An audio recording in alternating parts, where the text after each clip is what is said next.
Olá, pessoal. E aí, como vocês estão? Imagino que esteja sendo bem cansativo aí, né? Esse final de período que vocês estão pegos aí por uma série de demandas. Eu também estou bastante cansado. O final do período também não foi fácil para mim, não. Não está sendo fácil. Mas a gente precisa continuar. E a gente precisa coroar com êxito, né? Esse final de semestre. Muito embora ele tenha sido remoto, isso para mim causa certo pavor. E aí o que eu queria conversar com vocês primeiro, né? Hoje, que dia é hoje? Dia 8 de julho de 2021. Vocês certamente estão aí focados na avaliação, né? Que a Ana Clara enviou para vocês. E aí, vocês certamente estão aí pesquisando e tentando responder, estão na correria, querendo concluir a avaliação. E nesse encontro, pessoal, de hoje, eu estou aqui unicamente para tratar de algumas considerações acerca de culpabilidade. Certamente algumas ideias vão acabar ajudando vocês na resolução da avaliação, não completamente, muita coisa vocês vão precisar pesquisar. E aí eu reforço, eu solicito que vocês aproveitem essas avaliações que vocês fazem para poder aprender um pouco mais, para poder proporcionar um diálogo entre o grupo. Afinal de contas, se a atividade ela é em grupo, se a avaliação ela é em grupo, é bem conveniente que vocês discutam entre si. Ah, será que essa assertiva de fato ela é correta? Será que daqui a gente não pode pensar em outra coisa e tal? Aproveitem para debater, para pensar o direito penal, né? Que a academia ela serve muito para isso, para não só para a gente aplicar o direito penal, mas para pensar o direito penal também. Afinal de contas, que tipo de profissionais do direito seriam nós se a gente não tivesse a capacidade de refletir sobre o fenômeno jurídico, não é isso? Então eu peço que vocês aproveitem e aproveitem essas últimas aulas aí que nós estamos tendo juntos, né? Estamos nos 45 do segundo tempo aí, quase finalizando o período. Enfim, né? Vamos aí tentar aprender um com o outro, vamos tentar colher conhecimento o máximo possível, certo? E vamos embora. Então, como eu falei, pessoal, hoje eu estou aqui propriamente para falar um pouco sobre vocês de culpabilidade, né? E aqui pressupõe que nós estejamos afiados naquilo que constitui os dois primeiros substratos do crime, quais sejam fato típico e antijuridicidade ou ilicitude. Portanto, até então nós vimos que em sede de um conceito analítico de crime, especificamente numa concepção tripartida de crime, o crime é o fato típico, antijurídico e culpável. Eu acredito que vocês já decoraram isso aí.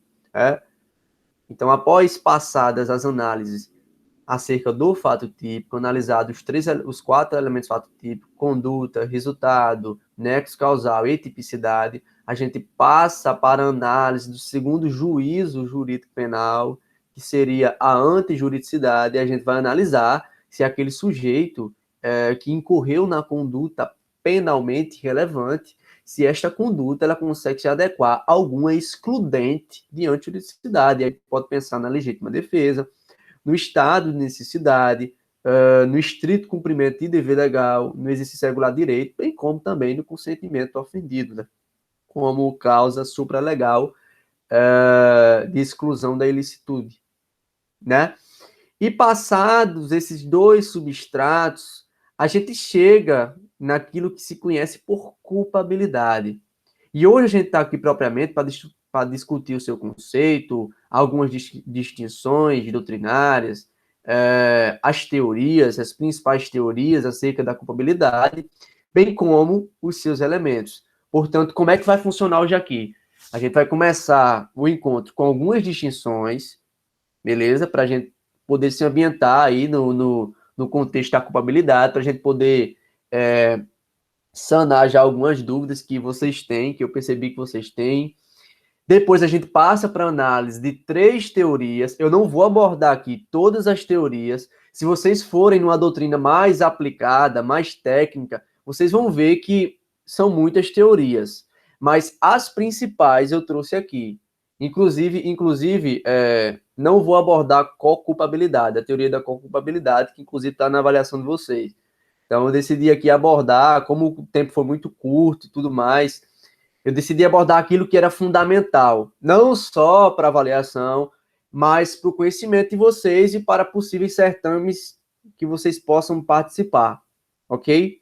Então, a gente vai trabalhar três principais teorias da culpabilidade, e, ao final, a gente vai tratar do primeiro elemento da culpabilidade, que seria a imputabilidade, ok? Beleza? Então, vamos embora. Vou passar o slide aqui. Pois bem, há uma semana atrás, acho que foi uma semana atrás, mandei uma mensagem para o grupo de vocês de que a parte discursiva da prova de delegado da Polícia Federal deste presente ano, 2021, continha na parte de direito penal esta pergunta aí, entre outras perguntas. Não era especificamente essa pergunta, mas era perguntando sobre a diferença entre culpa e culpabilidade. E por que eu achei conveniente trazer esta indagação para este encontro nosso? Porque na primeira avaliação de vocês, com a qual eu tive contato, com a qual eu consegui visualizar as fundamentações, as justificativas de vocês, eu percebi que aproximadamente 40% da turma chegou a confundir culpa e culpabilidade, de modo que em algumas avaliações vinha redigida a seguinte ideia: da passagem do causalismo para o finalismo, foram deslocados os elementos subjetivos da culpa para o fato típico. Não, não. Por que não? A gente vai entender por que agora. Porque culpa e culpabilidade não são sinônimos. Não são sinônimos. E aí vem a Polícia Federal, no seu certame, perguntar qual a diferença, candidato, entre culpa e culpabilidade. Muito fácil, muito simples. Culpa, elemento normativo presente no elemento fato típico, juntamente com o dolo. Primeiro elemento do crime, fato típico. A gente chega lá, tem lá, culpa, especificamente no elemento conduta, de modo que esta conduta ela poderá ser dolosa ou culposa. Então, dentro da conduta, que por sua vez também está dentro do fato típico, a gente vai ter esse elemento culpa. E a gente vai entender aqui, como vocês já viram com Ana Clara, como um elemento normativo. Muito embora a doutrina trabalhe a ideia de que quando se desloca esses elementos da culpabilidade para o fato típico, se deslocam elementos subjetivos. A gente vai ver essa ideia aqui também hoje. Por que a gente não pode entender a culpa como um elemento puramente subjetivo? A gente vai entender aqui já hoje. E aí, qual outra diferença também entre culpa e culpabilidade? Os elementos da culpabilidade, os requisitos que se precisa para se concluir que uma conduta ela é culposa. O que é que a gente precisa saber para que a gente diga que uma conduta é culposa? Primeiro, essa conduta ela tem que ser uma conduta humana voluntária, comissiva ou omissiva. Se não for uma conduta voluntária, não há que se falar em análise de culpa. Porque se a conduta não for voluntária, eu excluo a própria conduta, porque ela foi eivada de alguma coação, de algum excludente de conduta. A gente tem que analisar também se esta conduta ela observa um dever de cuidado, porque uma conduta culposa ela tem que inobservar esse dever objetivo de cuidado, que seria justamente as ideias de negligência, imprudência, imperícia, resultado lesivo não querido, tão pouco assumido pelo agente, ou seja, este agente que incorreu na conduta culposa, ele não pode ter desejado, querido a realização do resultado lesivo, nem tampouco assumido o risco. Por quê? Porque se ele quis, eu tenho um dolo direto. Se ele assumiu o risco de produzi-lo, eu tenho um dolo indireto, ou seja, um dolo eventual. Então já não seria uma hipótese de conduta culposa, beleza? A gente teria que ter também um nexo de causalidade entre a conduta do agente que deixa de observar esse objetivo devido de cuidado e o resultado lesivo dela proveniente. A gente tem que ter também a ideia de previsibilidade. Este resultado lesivo, ele tem que ser previsível pelo sujeito que incorre na conduta culposa ou previsto. Só que qual a diferença? Se ele for previsível, eu tenho uma hipótese de culpa inconsciente, que é o mais consensual. Se este resultado ele é previsto, ou seja, o sujeito ele previu o resultado, então a gente tem uma hipótese aí de culpa consciente, né? Então a gente tem essa discussão aí que inclusive um de vocês vieram debater comigo, a gente veio tirar dúvida e conversou até um pouco sobre esse grande dilema aí, né, entre a culpa consciente e o dolo eventual, mas enfim, é algo que demanda bastante profundidade e atenção por parte de vocês, né? Inclusive muito debatido pela doutrina e pela jurisprudência. Enfim. E por fim, pessoal, e não menos importante, uma conduta culposa, a culpa, quando nós analisamos a culpa, passados esses todos os requisitos, a gente tem que analisar também a tipicidade, que a famosa FGV julga como princípio da tipicidade. O que é isso? Para que eu conclua que o sujeito ele incorreu numa conduta culposa, tem que ter, nessa modalidade criminosa, a previsão expressa da modalidade culposa, ou seja, homicídio, aí tem que ter lá, ó, se o homicídio é culposo, pena tal, tem que ter essa previsão. Tem que ter a possibilidade legal, expressa, de se aplicar a conduta, de se punir, de se responsabilizar o sujeito pela conduta culposa. Porque, afinal de contas, se o legislador descreve lá, por exemplo, artigo 155, subtrair coisa alheia móvel para si ou para outra. Se, por exemplo, vamos supor, se, por exemplo, o legislador traz esse tipo penal e ele não coloca expressamente a previsão, a possibilidade de se imputar o sujeito a título de culpa, o que é que acontece? Se o sujeito incorrer numa conduta culposa, ele não será responsabilizado. Porque se não há previsão para a culpa, ele só poderá ser imputado, penalmente falando, mediante uma conduta culposa. Beleza? Então, essas seriam as características da culpa. E o que é a culpabilidade? Culpabilidade tem nada a ver com culpa. Culpabilidade é o terceiro requisito do crime, terceiro e último requisito do crime, onde nós analisamos um juízo, nós realizamos, enquanto operadores de direito, um juízo de reprovabilidade sobre o agente, onde neste juízo eu tenho 3 elementos a serem analisados. Portanto, se na culpa a gente tem todos aqueles elementos que eu destaquei, na culpabilidade eu vou ter que analisar se o sujeito é imputável, vou ter que analisar se ele detinha como elemento a potencial consciência da licitude, vou ter que analisar a exigibilidade de conduta diversa. Então, se por um lado a culpa representa um elemento normativo constante da conduta, especificamente do fato típico, por outro lado, a culpabilidade compreende o terceiro requisito do crime, o terceiro substrato do crime, que somente através do qual é que a gente poderia aplicar a pena sobre o sujeito. Beleza? Então, até aqui, pessoal, vocês já entenderam. Culpabilidade e culpa não são sinônimos. Show de bola, Christian. Com essa explicação, eu vou conseguir gabaritar lá a provinha da Polícia Federal. E se eu quiser fazer o concurso de delegado da Polícia Federal. Enfim, muito fácil, muito simples. Somos craques. E aí, como vocês já conseguiram acertar a questão discursiva da PF, a gente já pode ir adiante, não é isso? Só que o problema é mais embaixo, Christian. O buraco é muito mais fundo. O negócio é mais 500, como o pessoal costuma dizer, né? Por quê? Porque não há só essa distinção, não há só essa problemática entre culpa e culpabilidade. Porque a própria culpabilidade, ela é um termo polissêmico. O que é isso? A ela é atribuído vários sentidos.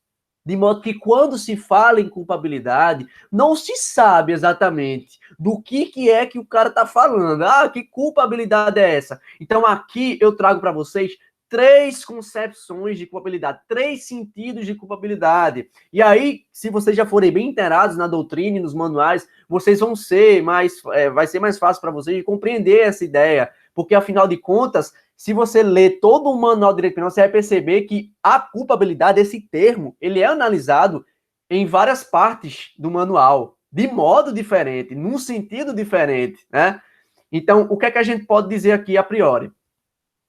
Primeiro, a gente tem a culpabilidade enquanto elemento do crime, enquanto elemento, requisito do conceito analítico de crime, do conceito operacional de crime. Então, nessa concepção, nesse sentido, a culpabilidade seria o terceiro degrauzinho lá, o terceiro substrato do crime, onde nós analisaríamos todos os seus elementos de modo a concluir que o sujeito incorreu no crime e que, em virtude disso, eu posso aplicar uma pena sobre ele.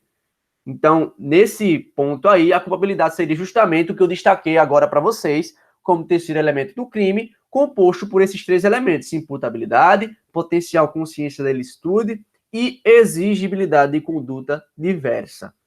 Beleza? Show. Muito fácil, muito simples. Culpabilidade enquanto elemento do crime. Peguei. Só que eu tenho a análise da culpabilidade também como critério medidor da pena. Critério limitador da pena. Cristian, o que é isso? Veja só. A culpabilidade, enquanto critério medidor da pena, ela não funciona mais como um fundamento da pena, porque, na verdade, a culpabilidade enquanto terceiro elemento do crime, ela funciona enquanto fundamento da pena. Aqui não. Aqui funciona como limite, porque ela impede que a pena seja imposta além da medida prevista pela própria ideia de culpabilidade. Então, Cristian, onde é que a gente pode visualizar essa culpabilidade enquanto limite, enquanto medidor da pena? Vamos lá. No artigo 29, vocês podem analisar aí o que é que diz o legislador. Quem, de qualquer modo, concorre para o crime, incide nas penas a estes culminadas na medida de sua culpabilidade. Então, nesse ponto, a gente teria a concepção de culpabilidade enquanto critério regulador da pena, enquanto objeto sobre o qual nós emitiríamos um juízo, de modo a fracionar e dizer: será que esta fração de culpabilidade ela está condizendo para que o sujeito tenha a pena adequada? Então, nesse caso aí, a gente teria, inclusive, vocês podem visualizar esta ideia de culpabilidade enquanto limitador da pena no próprio artigo 59. E eu vou até abrir aqui para vocês para fazer uma leitura do artigo 59 para ficar mais claro essa ideia.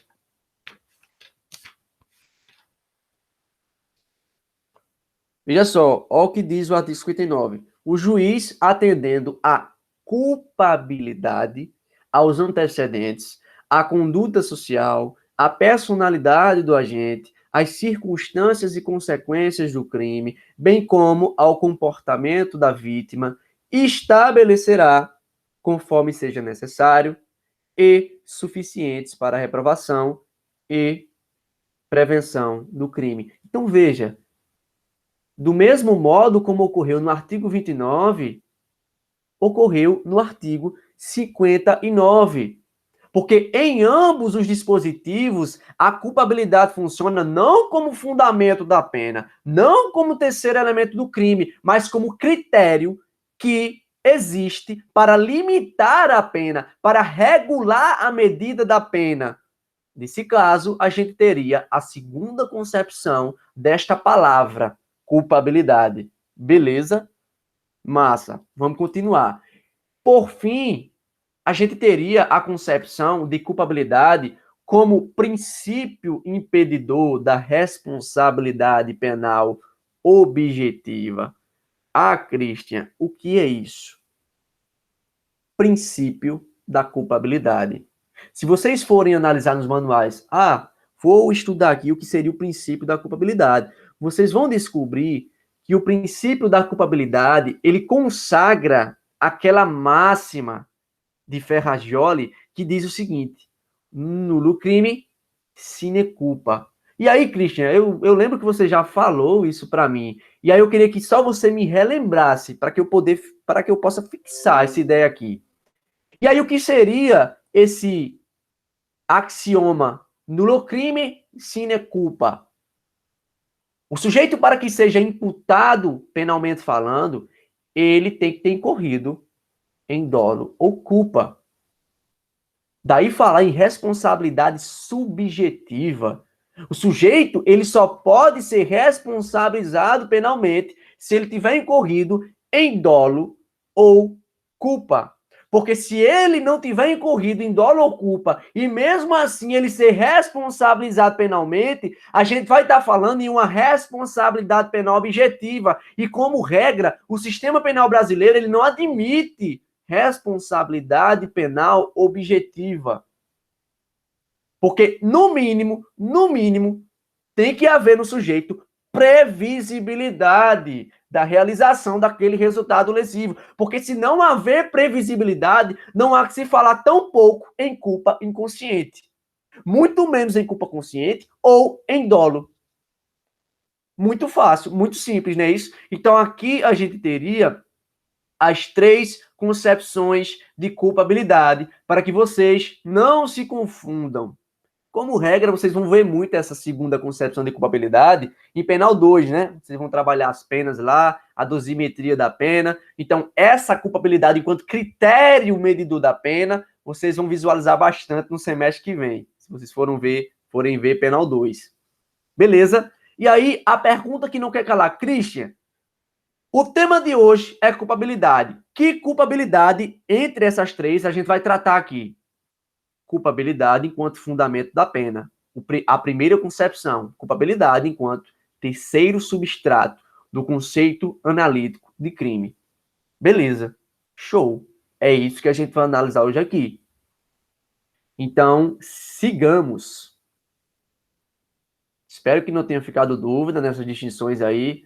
Ah, Christian, essas distinções não tá na avaliação. E aí, o que é que eu posso fazer? Se você quiser ignorar, ignore, mas eu não recomendo não, porque é relevante. E aí, se vocês quiserem entender melhor, não entendi a sua distinção que você fez, visitem a doutrina de César Roberto Bittencourt, apesar de ser bem complicado de entender mais ainda. Mas, enfim, esta distinção eu trago como fundamento na doutrina de César Roberto Bittencourt.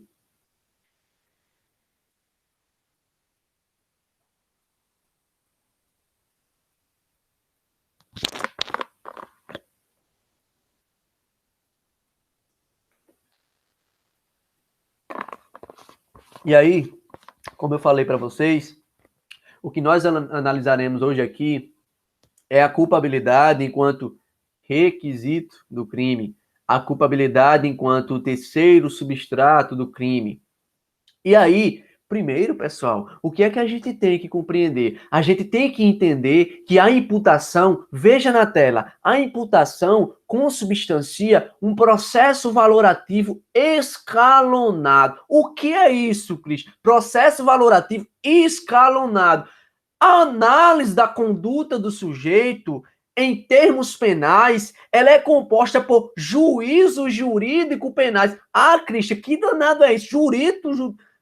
Juízos jurídico penais é relativo à análise que se faz acerca de cada elemento do crime. No caso, eu emito um juízo de tipicidade, eu emito um juízo de antijuridicidade e emito um juízo de culpabilidade.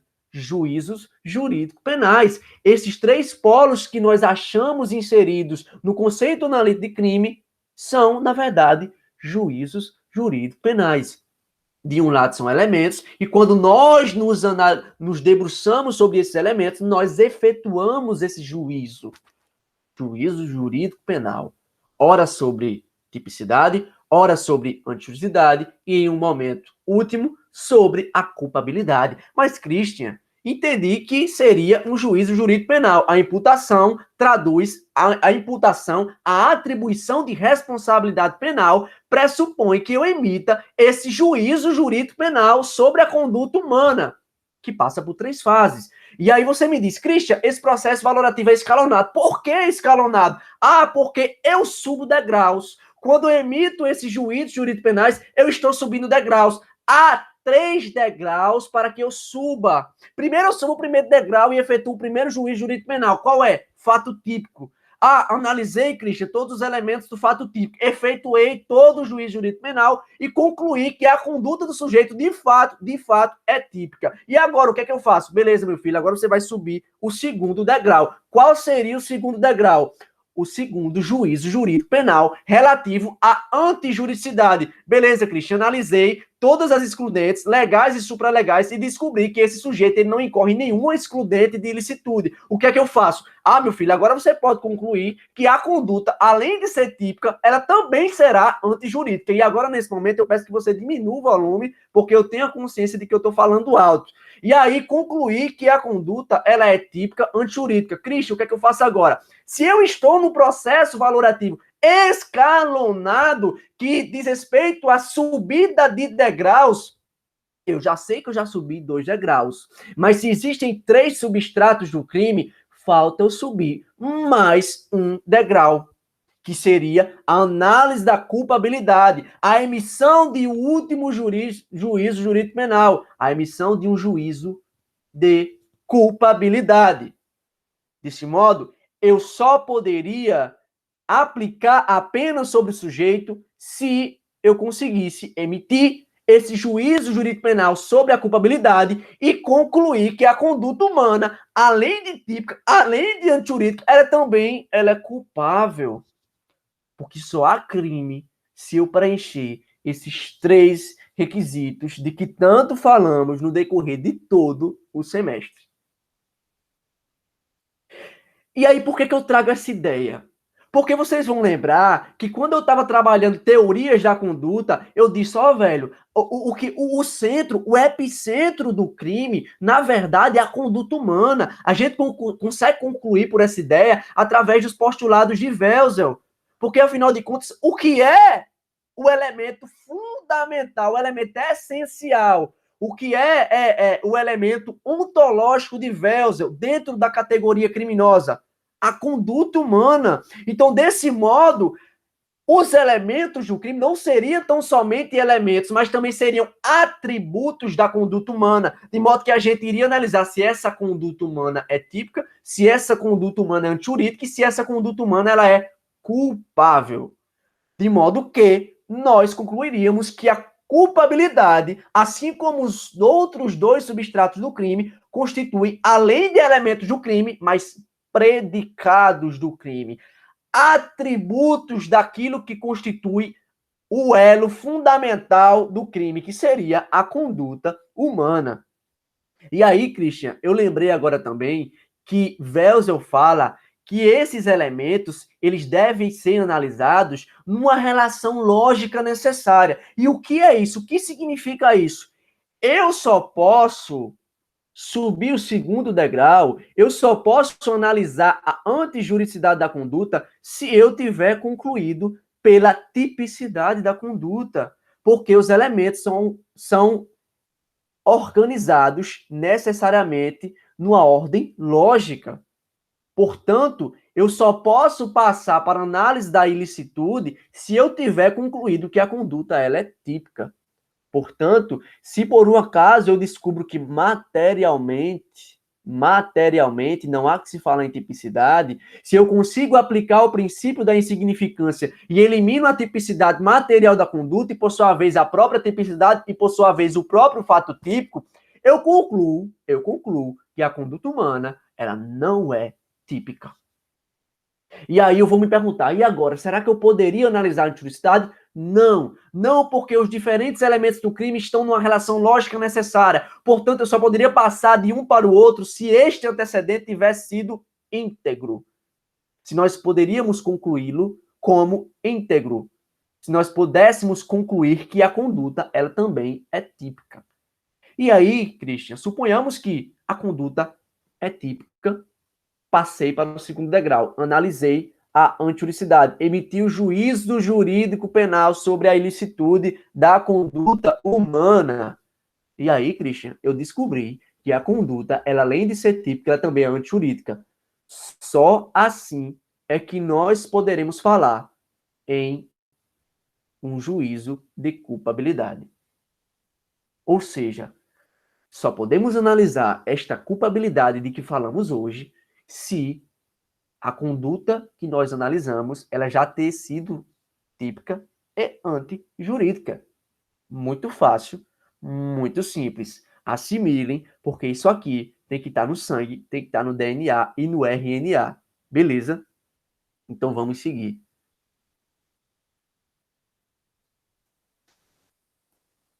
E aí eu trouxe para vocês, vou tomar mais água, porque hoje eu estou meio desidratado.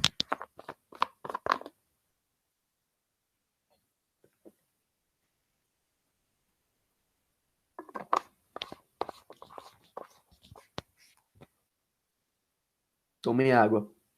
Falta de água pode causar rabdomiólise e causar morte. E aqui, passadas essas distinções que eu reputo fundamentais e peço que vocês também considerem-as como fundamentais, porque vão ser necessárias durante esse trajeto acadêmico que vocês estão fazendo agora, ok?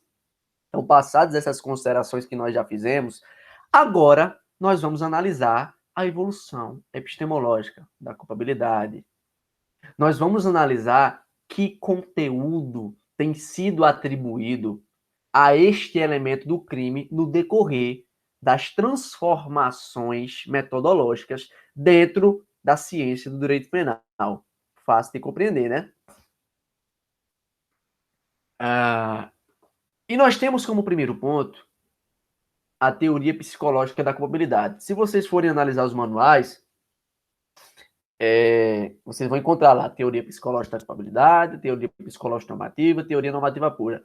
E aí, por que é importante estudar escolas penais? Por que é importante estudar as transformações metodológicas? Ah, Cristo, eu acho muito chato neocantismo, eu acho muito chato causalismo, eu acho muito chato estudar esses autores e não sei o quê. Por que eu tenho que estudar essa porra? Porque quando a gente chega aqui, a gente consegue encaixar cada teoria dessa dentro de um quadrado. E por que, Christian, que é importante eu encaixar essa coisa dentro do quadrado? Porque você já conhece o quadrado. E quando você lê a teoria, antes de você ler a teoria, você já sabe quais as características dela, porque você conhece a caixa na qual ela está inserida. Por isso que é importante aquela discussão que a gente teve sobre escolas penais. Por isso que é importante. E essas escolas penais me perturba e lhe perturba e ainda vai nos perturbar durante muito tempo no trajeto e no estudo da ciência do direito penal. Porque são essas teorias, são essas escolas que definem o delineamento dessas estruturas do crime, desses elementos do crime. Ok? Então vamos seguir. O que é que vocês têm que entender primeiro? Christian, já estou vendo aí que quando eu ver teoria psicológica da culpabilidade, eu devo ler Causal Naturalismo, List, Franz von Liszt, Belli, todos aqueles autores que compõem o sistema naturalista, né?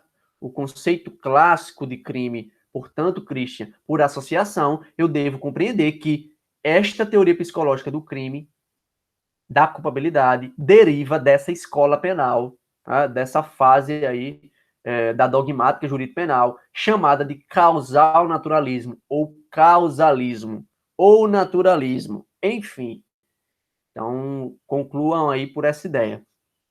Segunda teoria, teoria psicológica normativa. Ah, Cristian, quando eu ver teoria psicológica normativa, o que é que eu tenho que entender? Véi, lembra do neocantismo.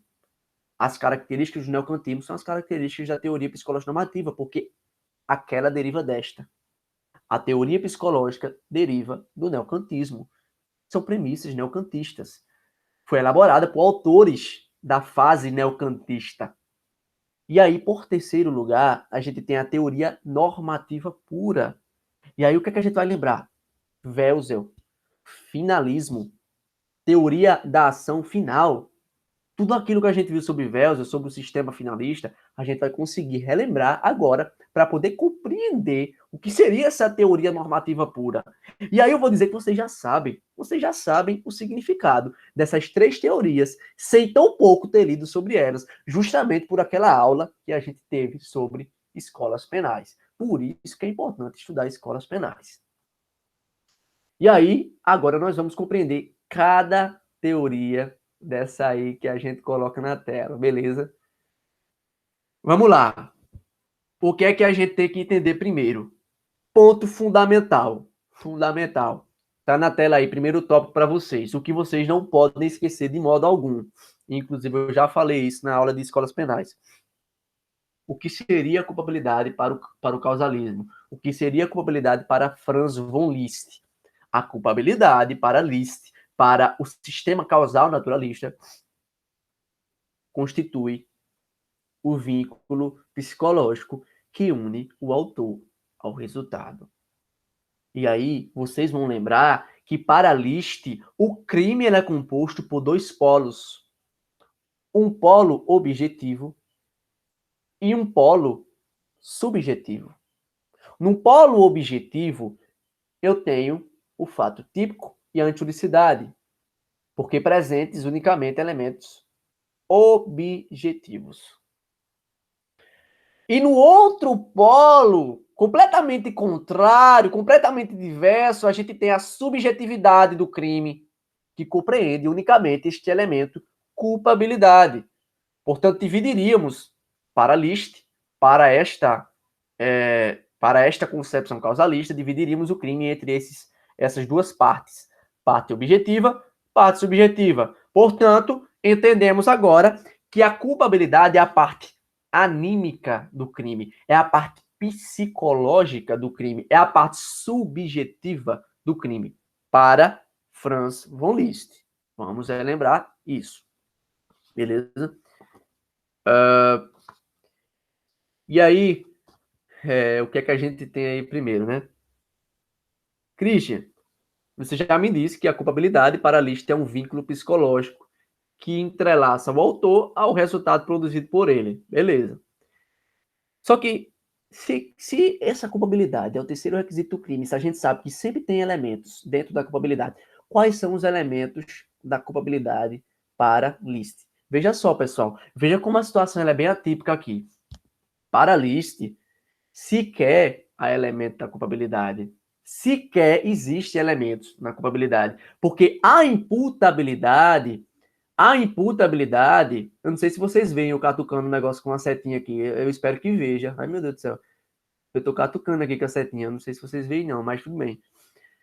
A imputabilidade, se hoje, para nós, para o nosso sistema penal atual, para a nossa dogmática atual, se a imputabilidade constitui um elemento da culpabilidade, para a lista, a culpabilidade constituía um pressuposto da culpabilidade. Então, antes de eu analisar a própria culpabilidade em si, eu teria que analisar se o sujeito ele é imputável, né? Se ele não é menor de idade ou se ele não possui alguma doença mental.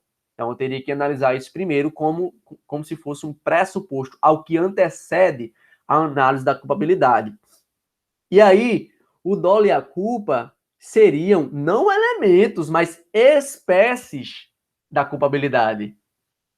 E eu diria a vocês que, na verdade, o dolo e a culpa eram a própria culpabilidade. Porque, na verdade, quando eu analisava a culpabilidade no sistema causalista, eu estava analisando o próprio dolo e a culpa, né? Isso aí é muito interessante. Então, vocês já gravem aí essa ideia, né? Eu tenho na culpabilidade listiana, na culpabilidade causal naturalista, dolo e culpa como espécies da culpabilidade e imputabilidade como pressuposto da culpabilidade. Beleza? E aí, o que seria esse dolo, né? O que seria esse dolo aí que Liszt coloca dentro da culpabilidade? O dolo natural, vontade e previsão. O dolo natural. E a gente vai lembrar, pessoal, que no direito romano, lembram daquela aula que a gente deu sobre história, História do direito penal. Lembram? Quando eu falei sobre direito penal romano, lembram que eu falei de um tal do dolus malus, falei que era analisado um elemento normativo dentro desse dolo romano. Pois bem. O dolus malus, o dolo normativo romano, ele era constituído por vontade, previsão e consciência da ilicitude. Aqui em List a gente não tem isso. Aqui em List, quando a gente analisa o dolo, a gente analisa se esse elemento subjetivo ele tem um elemento cognitivo e um elemento volitivo. Qual é o elemento volitivo? A própria vontade. Qual é o elemento cognitivo ou intelectivo? A própria previsão. Não é isso? Então, beleza. Para List, Christian, eu já entendi. O dolo é natural. O dolo não é normativo. O dolo é diferente do dolo romano. O dolo não é um dolus malus. Fechou. E aí, qual seria o grande equívoco desta teoria psicológica da culpabilidade? A gente já falou do bocado de equívoco, né? Do sistema causal naturalista, quando a gente estava estudando nas escolas, quando a gente estava estudando as teorias da conduta. E aqui há também um grande equívoco.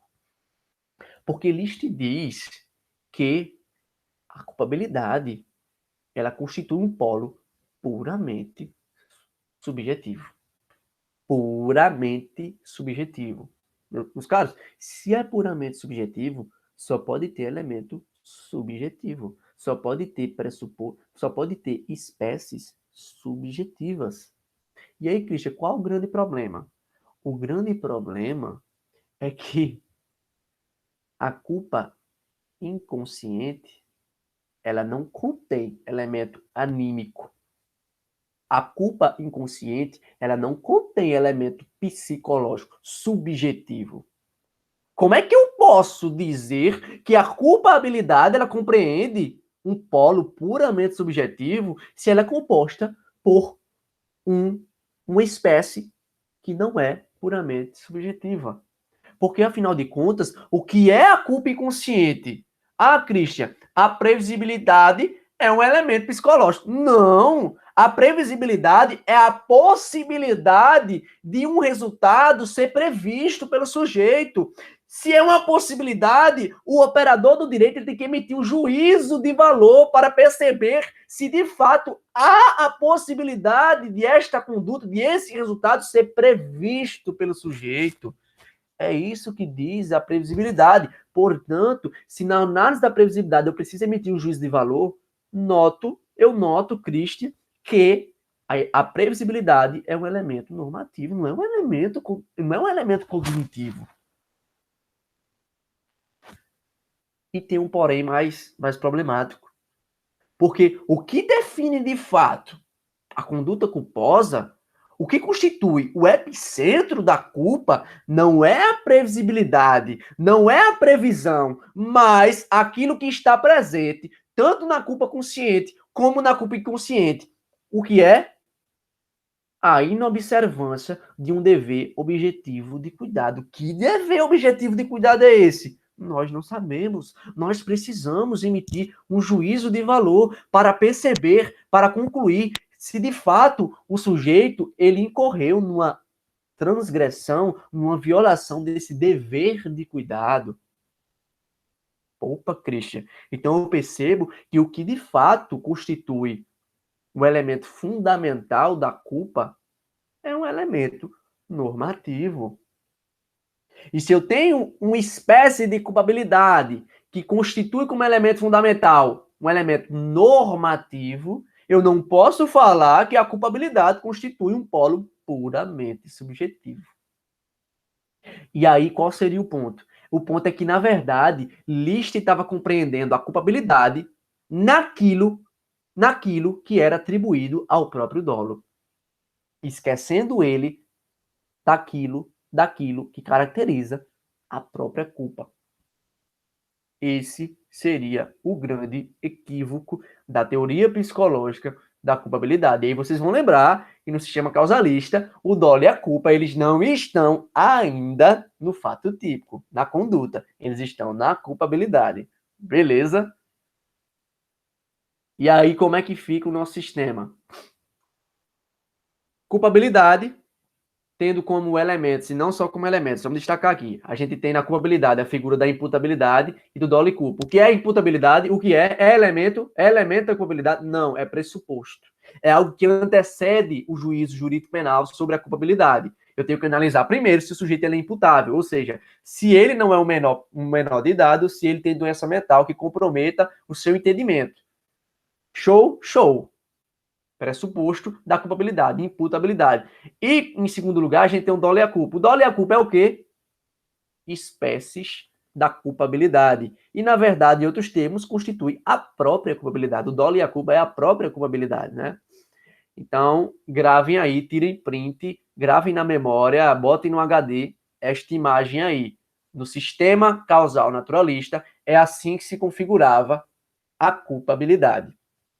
Beleza? Massa. Fechou. Fechou não, ainda falta mais.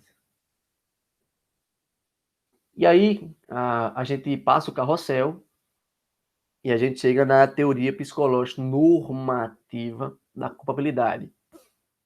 Cristian, o que é importante para eu compreender aqui? Cara, o primeiro ponto que é importante. Aqui a gente visualiza uma transição. Que transição é essa? Entre um formalismo muito característico do sistema causalista, do sistema clássico, para um normativismo.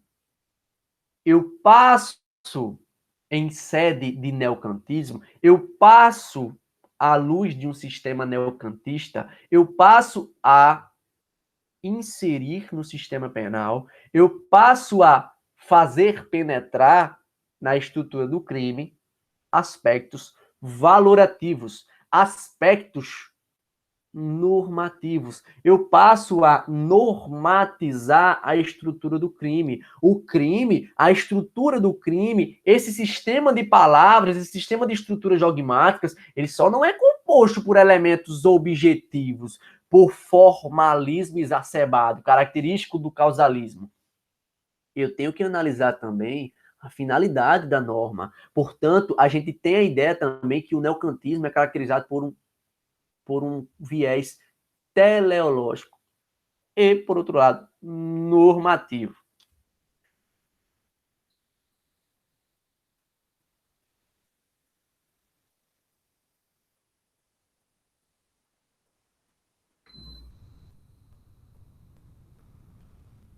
E aí, o que é que a gente tem que destacar aqui?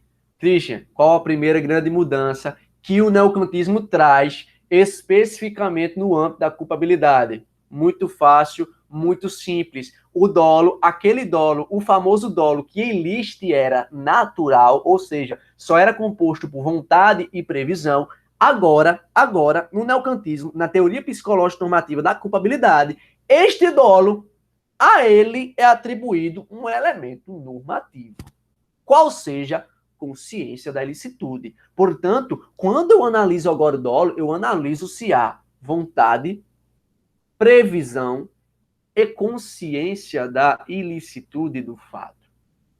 Ô, Christian, lembrei agora que, na verdade, este dolo, composto por vontade, previsão e consciência da ilicitude, era o dolo romano. Perfeito. A gente tem aqui novamente o dolo normativo, o dolus malus, no contexto do neocantismo.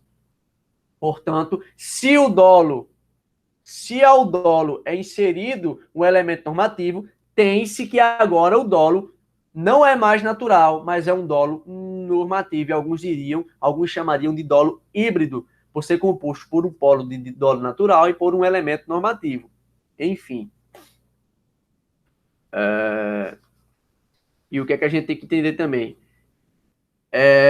Para além da culpabilidade compreendida em liste como a análise do dolo e da culpa, aqui, além de analisar a subjetividade, o nexo subjetivo entre o sujeito e sua conduta, eu vou entender a culpabilidade como um juízo de valoração, né? Então é aí que vai começar a surgir a ideia de reprovabilidade, de entender a culpabilidade como um juízo de reprovação da conduta do sujeito ou do próprio sujeito em relação à conduta que ele realizou.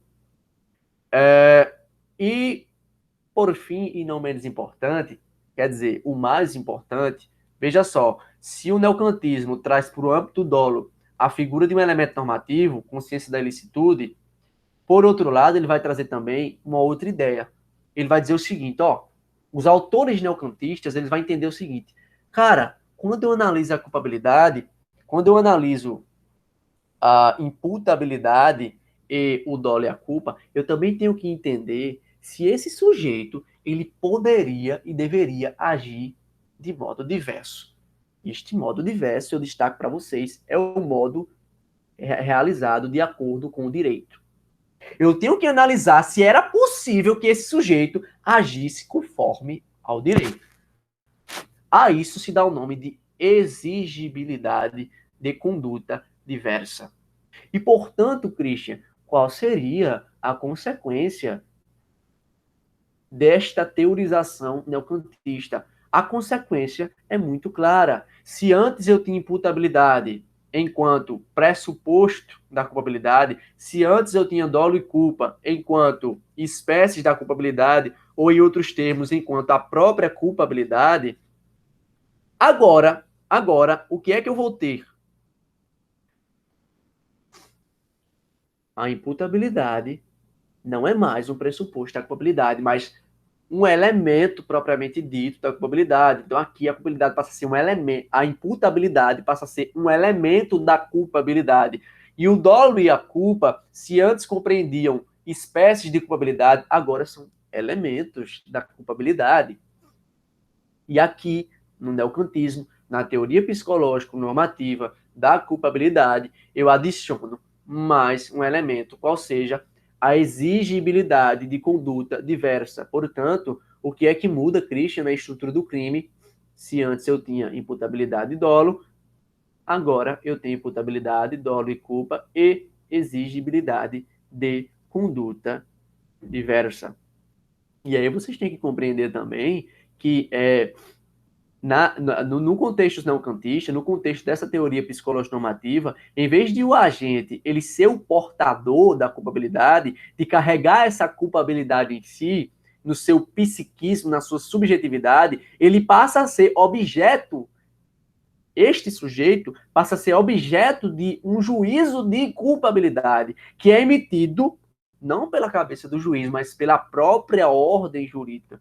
Então, passa a ter-se, então, uma reprovação, uma censura que recai sobre esse sujeito, sobre o agente e autor de um fato típico e antijurídico. E quando a gente analisa, quando a gente efetua esse juízo jurídico penal, quando a gente emite essa censurabilidade, essa reprovabilidade, a gente vai analisar mais propriamente os elementos dessa culpabilidade desse agente, imputabilidade, dolo e culpa e exigibilidade de conduta diversa. Beleza? Show. Fechou. Vamos seguir então. Terceira e última teoria, e não menos importante, teoria normativa da culpabilidade, mais entendida como uma teoria que provém, que decorre da escola finalista, né?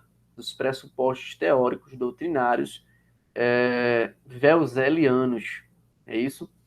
E aqui, pessoal, o que é que eu quero destacar a priori? Veja,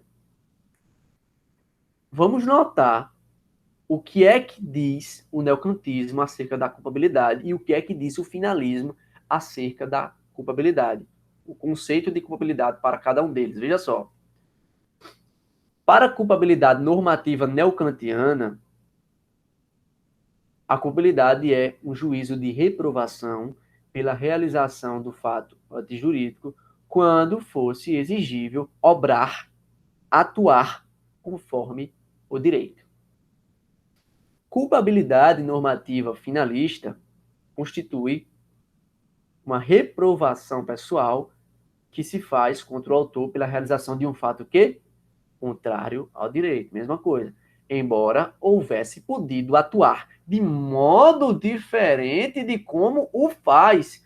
Christian, o que eu estou percebendo é que não há nenhuma diferença no conceito de culpabilidade entre neocantismo e finalismo. eu percebo que são muito semelhantes. Sim, de fato, a própria doutrina destaca que há certas semelhanças, há muitas semelhanças entre os dois conceitos de probabilidade. Ora de teoria normativa pura, ora de teoria psicológico-normativa. Mas o que é que de fato define, o que é que de fato diferencia a teoria normativa pura da teoria psicológico-normativa? Muito fácil, muito simples. Eu vou lembrar agora, Christian, acabei de lembrar que quando Wells elabora a teoria da ação final, quando ele diz que a conduta humana quando ele diz que a ação é uma conduta dirigida, regida por uma finalidade, ele, ao mesmo tempo, quando ele teoriza sobre a conduta humana, ele desloca o dolo e a culpa da culpabilidade para o fato típico, especificamente para o elemento conduta. Christian, qual a importância disso? A gente viu isso só em teoria da conduta, isso aí é próprio de teoria da conduta. A importância ela é fundamental, porque o dolo e a culpa agora não mais fazem parte da culpabilidade, não constituem mais elemento da culpabilidade. Porque Welzel, diferentemente de List, ele não vai entender que o fato típico ele tem que ser puramente objetivo. Né? Ele atribui o elemento finalidade à vontade propriamente dita como algo que está presente na conduta. E, portanto, se é algo que está presente na conduta, o dolo e a culpa, que são os elementos subjetivos, digamos assim, do crime, devem estar presentes dentro da conduta humana, dentro do próprio fato típico. É isso? E aí a gente tem essa primeira consequência da teoria normativa pura da culpabilidade. Beleza? Outra consequência, Christian, você me disse há pouco que no neocantismo eu retorno a analisar o dolo nos moldes romanos. O dolo no neocantismo é um dolo normativo, é um dolo em que está presente vontade, previsão e consciência da ilicitude do fato. Eu tenho um elemento normativo presente no dolo, razão pela qual esse dolo é chamado de dolo normativo ou dolos malus. E aí vocês têm uma ideia de que esta vontade é o elemento volitivo do dolo, previsão é o elemento intelectivo ou conectivo, cognitivo, e consciência da ilicitude do fato, como eu falei, elemento normativo. E aí, Christian, qual seria outra consequência do finalismo proveniente desse sistema finalista? Muito fácil, muito simples. Quando o Wells ele desloca o dolo e a culpa para o fato típico, da culpabilidade para o fato típico, ele só desloca vontade e previsão, porque para Wells o dolo é um dolo natural. Ah, Christian, e o que é que Wells fez com a consciência da ilicitude? Ele destacou a consciência da ilicitude do dolo e deixou-a na culpabilidade, como elemento da culpabilidade. Portanto, se antes nós tínhamos dolo e culpa como elemento da culpabilidade, agora não temos mais, mas, porém, atribui-se um novo elemento à culpabilidade, qual seja consciência da ilicitude do fato, que não está mais presente no dolo, mas constitui elemento propriamente dito da culpabilidade. E detalhe, a consciência da ilicitude de fato toma forma na culpabilidade como potencial consciência da ilicitude. Não é mais atual consciência da ilicitude, mas potencial. Deve haver a possibilidade desse sujeito conhecer a ilicitude do que pratica. A contrariedade com a lei, a contrariedade com o direito. Beleza? Isso aqui a gente já viu na aula sobre erro de tipo, a gente já está bem ambientado nessas ideias. Show! Mas qual a principal consequência da teoria normativa pura da culpabilidade? Velho, eu percebi, Christian, não precisa nem você me falar, porque eu percebi que Welzel, ele elimina, ele extrai, ele sepulta todos os elementos anímicos da culpabilidade, todos os elementos subjetivos, psicológicos da culpabilidade. Por quê? Quais eram esses elementos psicológicos? Dolo e culpa. E aí vamos lembrar que a culpa ela não é um elemento puramente psicológico, né? Por conta da normatividade presente na culpa. Mas, Christian, foi retirado o dolo e a culpa. E agora? Se no neocantismo eu ainda tinha certa característica psicológica, porque no neocantismo eu ainda tinha o dolo e a culpa na culpabilidade, agora, Christian, eu não tenho mais elementos anímicos. Qual a consequência? Qual a consequência? A culpabilidade agora é normativa puramente composta por elementos normativos. Imputabilidade, potencial consciência da ilicitude e exigibilidade de conduta diversa. Confere ou não? Portanto, se no causal naturalismo de List a culpabilidade era composta por imputabilidade e dolo e culpa, como imputabilidade como pressuposto da culpabilidade e dolo e culpa como espécies da culpabilidade, e se no neocantismo agora eu passo a entender a imputabilidade e o dolo e a culpa como elementos propriamente ditos da culpabilidade, e eu adiciono ainda a exigibilidade de conduta diversa, por outro lado, no finalismo, a imputabilidade permanece como elemento da culpabilidade, show, isso aí permanece igual, só que eu adiciono a potencial consciência da ilicitude, que vai funcionar também ao lado da exigibilidade de conduta diversa inserida pelo neocantismo, inserida pela teoria psicológico-normativa. Beleza? E aí é necessário que vocês compreendam que na teoria psicológico-normativa, o neocantismo ele não abandona totalmente as bases, né, do causal naturalismo. Tanto é que essa culpabilidade ela ainda permanece sendo psicológica, não puramente, mas eu passo a reconhecer que, de fato, no neocantismo, eu passo a reconhecer que, de fato, a culpabilidade ela é composta por elementos normativos. E o neocantismo, inclusive, atribui mais um elemento normativo à culpabilidade. Então, rompe-se essa ideia a priori, mas não se elimina as bases psicológicas da culpabilidade, o que não ocorre na teoria pura da culpabilidade, na qual eu não tenho mais elementos anímicos na culpabilidade, eu só tenho elementos normativos. Beleza? Fechou? Compreendido? Portanto, pessoal, Christian, me surgiu uma dúvida agora. Qual dessas teorias vigora no nosso sistema dogmático penal? Teoria normativa pura.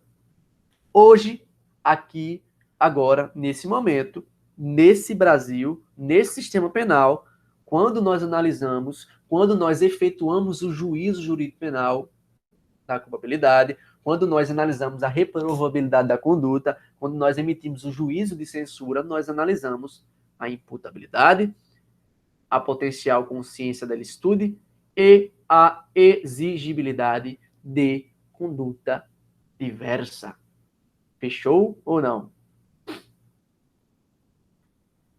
Passada toda a discussão acerca das distinções da culpabilidade, das teorias da culpabilidade, nos é extremamente importante, conveniente, destacar esse tópico aqui.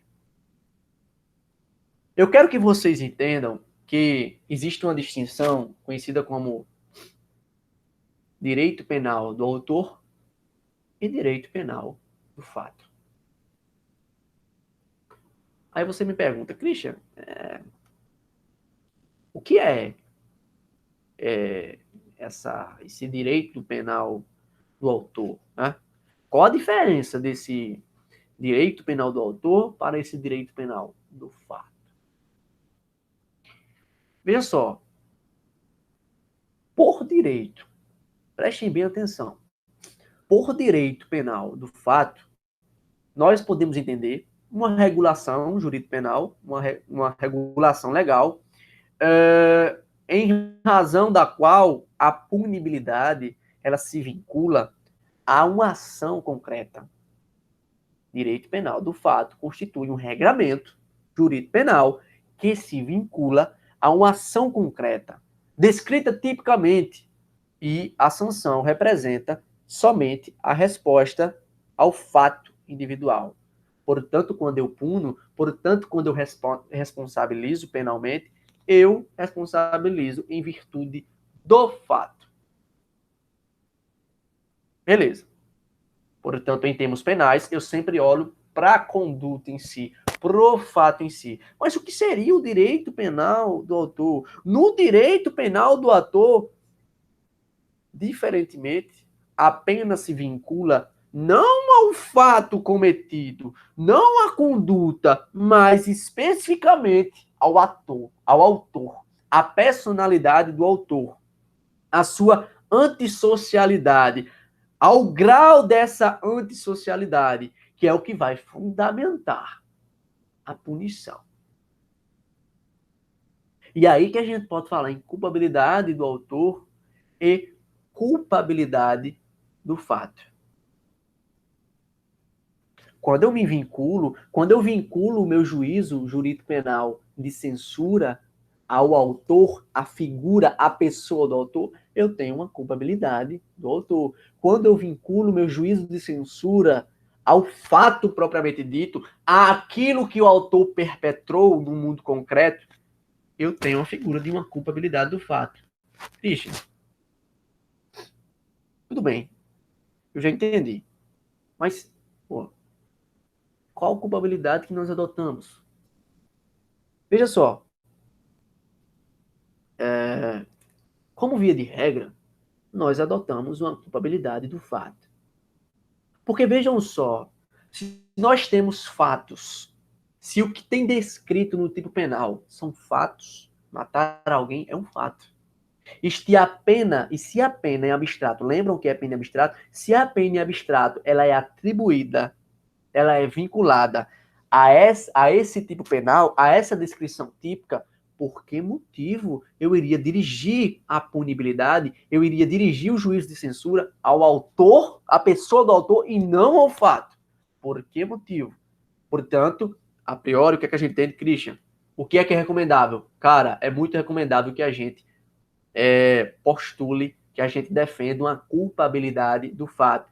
Porém, pessoal, o atual sistema jurídico penal, a atual dogmática jurídico penal, ela adota um direito penal do fato, uma culpabilidade do fato moderada. Ou seja, Christian, pessoal, por mais que nós adotemos a ideia de que o direito penal, o regramento penal, ele se vincula, ele se dirige ao fato em si, em alguns momentos, em pontuais momentos, considera-se a pessoa do autor. Christian, me dê um exemplo. Reincidência. Por que a reincidência ela é um ponto importante no momento da dosimetria da pena? E a reincidência, se vocês já sabem aí, a reincidência é uma característica do autor. Então, no momento em que eu analiso a reincidência como um pressuposto, como um critério que eu posso analisar na dosimetria da pena, eu estou analisando algo próprio do autor. E é algo próprio do autor que está prejudicando a sua pena, que está implementando a sua pena. Então, perceba que em alguns momentos, vocês vão visualizar isso muito bem em Penal 2, portanto, em alguns momentos, a gente vai ter algumas aplicações dessa culpabilidade do autor. Agora, isso tem que ser muito evitado, velho. Tem que ter muito evitado, porque eu até recomendo que vocês leiam, foi algo que a gente trabalhou, acho que foi na primeira aula da gente, a gente trabalhou a lei de execução penal, especificamente sobre a inclusão do RDC, regime disciplinar diferenciado. Lembram quando eu falei do regime disciplinar diferenciado? É necessário que vocês examinem se de fato esse nosso regramento penal ele é moderado. Ele compõe uma culpabilidade do fato moderada, né? E por vezes, e na verdade na prática, eu percebo que o direito penal ele se dirige muito mais a autores específicos, né? A figuras específicas, a personalidades e características específicas. Então, a gente tem que estar de olhos abertos para perceber se de fato o direito penal brasileiro está funcionando como um direito penal do fato, um direito penal do ato praticado, do ato perpetrado. Beleza? Show!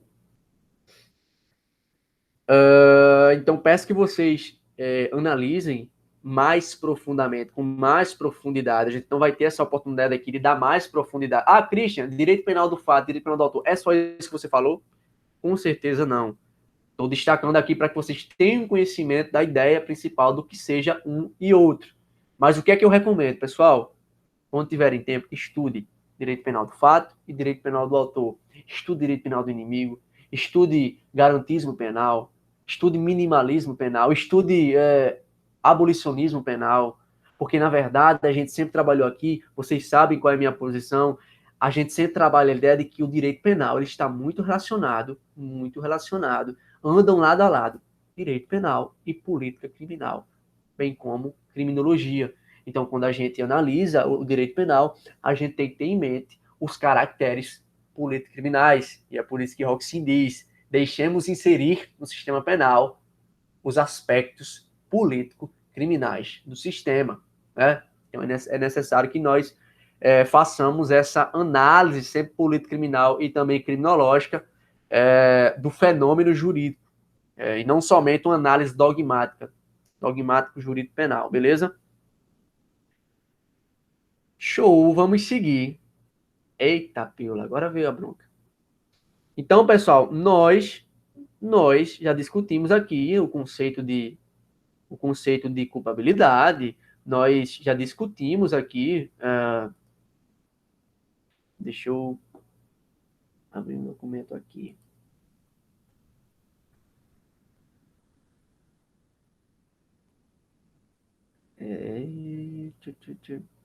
Então, nós já discutimos aqui, como vocês viram, né, todas as bases que vocês precisam saber sobre a figura da culpabilidade, enquanto distinções, enquanto conceito, enquanto elemento do crime, enquanto terceiro substrato do conceito analítico do crime. Então, nós analisamos todas as transformações, as principais transformações da culpabilidade enquanto elemento do crime, né? Qual o conteúdo que foi atribuído durante o processo de transformação da dogmática a esta culpabilidade. E nós concluímos, a priori, que o nosso Código Penal, o nosso sistema penal, ele adota essa teoria normativa pura, postulada, defendida, elaborada por Hans Welser, no seu sistema finalista, na sua escola finalista. Beleza? Muito fácil, muito simples. E nós também concluímos, que aí é o mais importante, que quais são os elementos da culpabilidade? Imputabilidade, potencial consciência do estudo do fato e exigibilidade de conduta diversa. Beleza? E aqui, pessoal, um bônus, um cheque, um algo a mais que a gente traz nesse encontro da gente. Imputabilidade. Primeiro elemento da culpabilidade. E aí, eu quero que vocês percebam, eu quero que vocês abram o Código Penal. Eu vou abrir o meu aqui. Quero que vocês abram o Código Penal para que a gente possa acompanhar juntos essas considerações, esses apontamentos acerca da imputabilidade. Vocês vão perceber que no artigo 26 do Código Penal, onde mais propriamente começa o título 3 do Código Penal, cognominado de imputabilidade penal, então é um título vinculado mais propriamente à figura da imputabilidade enquanto elemento da culpabilidade. Então, vocês vão analisar aí que o legislador, ele não dá um conceito de imputabilidade, ele não diz o que é imputabilidade, ele já chega e já destaca já uma hipótese de inimputabilidade, né? Aí você, o que é um inimputável, né? O que é um imputável, o que é a imputabilidade, o que é preciso para dizer que o sujeito é imputável, para além das premissas legais. E aí, pessoal, eu quero destacar para vocês que a imputabilidade, se eu já não falei hoje, acredito que eu não falei, a imputabilidade, ela é a capacidade de culpabilidade, ela é a capacidade de imputação. Eu tenho que ver se há a possibilidade de atribuir a alguém a responsabilidade pela prática de uma infração penal. Eu tenho que perceber se esse sujeito ele é capaz de lhe ser atribuído essa responsabilidade penal, né? Então, está muito associado à própria ideia de capacidade no ramo civil, né? Não são iguais, não são semelhantes, mas está muito associado àquela ideia também, onde a gente estuda personalidade, sujeito de direito e capacidade plena, absoluta, relativa e assim vai. Enfim, mas, Christian, em sendo a imputabilidade, essa capacidade de culpabilidade, essa ideia de que o sujeito ele é capaz de ser culpável, capaz de lhe ser atribuído a responsabilidade penal sobre uma prática de uma infração, quais são os elementos, Christian, que eu tenho que visualizar nessa imputabilidade? Veja, a gente tem primeiro o elemento intelectivo, e um elemento volitivo. Eu tenho que visualizar esses dois elementos dentro da imputabilidade. Christian, o que seria esse elemento intelectivo? Cara, o elemento intelectivo é a capacidade que você tem, que você possui de compreender o caráter ilícito do fato.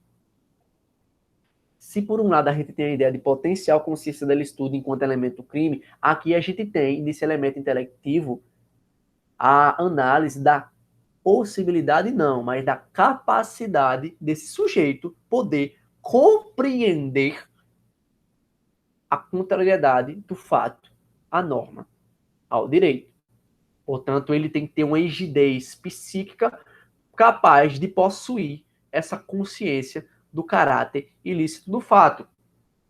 E aí, o que seria o elemento volitivo? O que seria esse objeto volitivo composto na imputabilidade, presente na imputabilidade? O elemento volitivo seria a capacidade que o sujeito tem de determinar-se de acordo com esse entendimento do caráter ilícito do fato.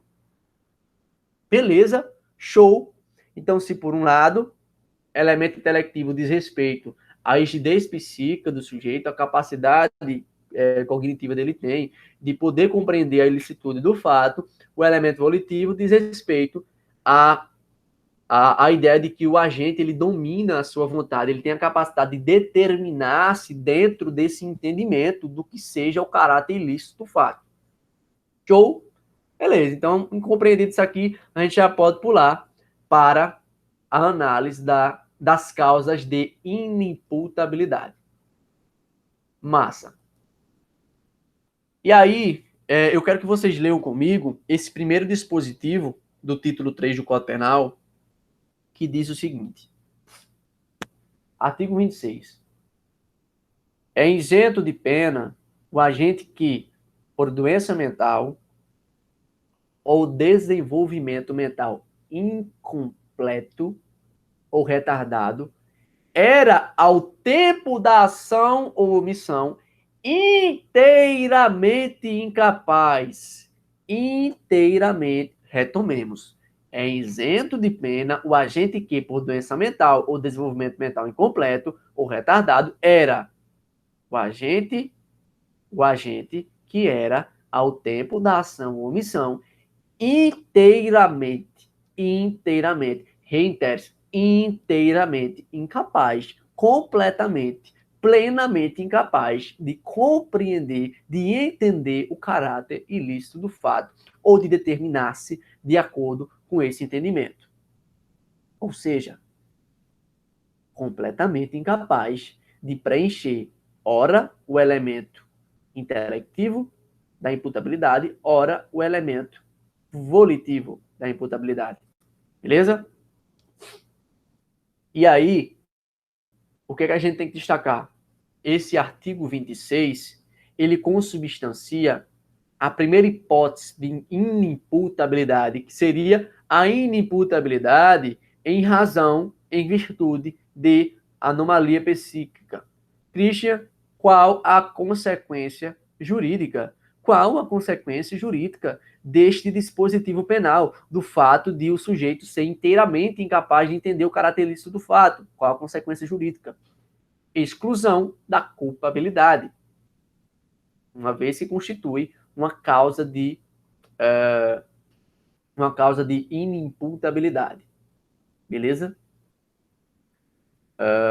E aí o que a gente tem que destacar?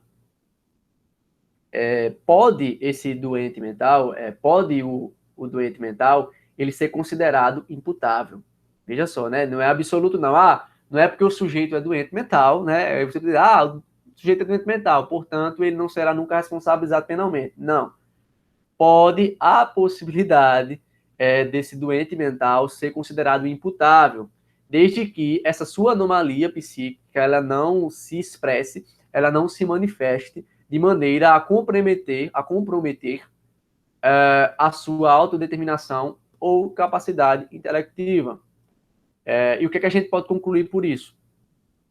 A doença mental ela não é suficiente para afastar a imputabilidade, razão pela qual o agente mentalmente enfermo se ele pratica um fato típico ilícito em período, ainda que diminuto, de consciência, ele deverá ser punido na qualidade de imputável. Então, é importante que vocês gravem isso aí. Não é porque o sujeito ele possui uma doença mental que ele é absolutamente inimputável, ok? Essa doença mental, ela tem que comprometer a capacidade, e comprometer completamente, inteiramente, a capacidade de entender a ilicitude do fato e determinar-se de acordo com esse entendimento, com esse conhecimento. Beleza? Show, Christian. Até aqui tudo bem. Aí você me pergunta, Christian, o sonambulismo, ele é reputado portador, o sonâmbulo, ele é reputado portador, possuidor de doença mental, e, portanto, o sonambulismo constituiria uma excludente, uma exculpante, uma causa que afasta a culpabilidade, afasta a própria imputabilidade? Sim ou não? Não. Vocês vão lembrar que quando viram com a Ana Clara o elemento conduta, Ana Clara trabalhou com vocês as causas, as hipóteses que excluem a conduta, vocês lembram que o sonambulismo ele exclui a conduta humana, né? Então, se a gente tem um sonâmbulo lá que ele comete uma infração penal, no ato do sonambulismo, no lapso temporal do sonambulismo, a gente nem vai chegar à análise da culpabilidade, né? A gente nem vai analisar se esse sonambulismo ele constitui uma doença mental a ponto de excluir a imputabilidade, porque a gente já vai ter excluído o crime, a gente já vai ter isento o sujeito de pena em virtude de o sonambulismo constituir uma hipótese que exclui a conduta, não é isso? Então aqui, pessoal, vamos descartar primeiro essa ideia, né? Sonambulismo não é hipótese, não é causa de exclusão da culpabilidade, mas sim uma causa de exclusão da própria conduta. Massa. Vou ver o que é que eu mais tenho para dizer para vocês.